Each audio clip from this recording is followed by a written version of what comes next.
ఇది మీ మీ మెంబర్స్ ఏమో నిరసన తెలియజేస్తారు, మీరేమో క్వశ్చన్ అవర్ లో. అయితే నేను కూడా అందులో జాయిన్ అయిపోయి ఆపేనా అధ్యక్ష? నేను ఆపేమని అంటున్నా, నేను ఆపమంటున్నా. ఇది అధ్యక్ష ఇది చాలా న్యాయమైన విషయం కదండి అధ్యక్ష. కరెక్టే, కానీ ఇప్పుడు మీరు రెండు స్టాండ్స్ తీసుకుంటే కరెక్ట్ కాదు. మీ వాయిదా తీర్మానం మీద మీరు నిరసన లేకపోతే క్వశ్చన్ అవర్ లో మీరు పాల్గొంటున్నారా? ఏదో డిసైడ్ చేసుకోవాలి కదా మీరు. అది నా ఇది కరెక్ట్ కాదు నా.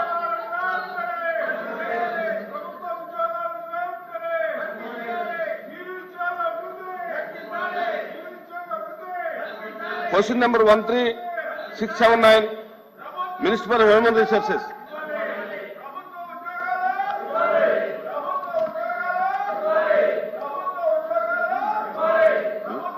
అధ్యక్ష, మొదటి ప్రశ్నకి సమాధానం అవునండి.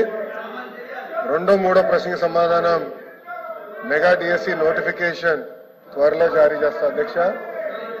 అధ్యక్ష, ప్రతిపక్ష పార్టీకి చెందిన నాయకులకి ఇక్కడ ఓపిక లేదు కనుక ఒక విషయం చాలా స్పష్టంగా చెప్పదలుచుకుని, ఎందుకంటే నిరుద్యోగ యువకులందరూ ఆశతో మమ్మల్ని చూస్తున్నారు.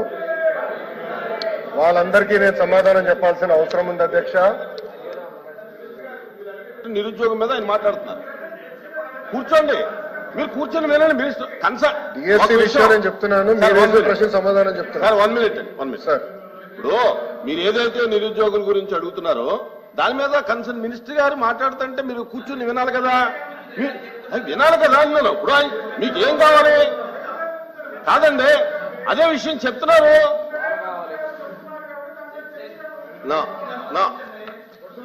అధ్యక్ష,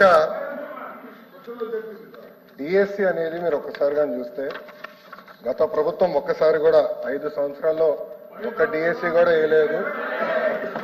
ఎందుకు వేయలేదో వాళ్ళు సమాధానం చెప్పాలి అధ్యక్ష.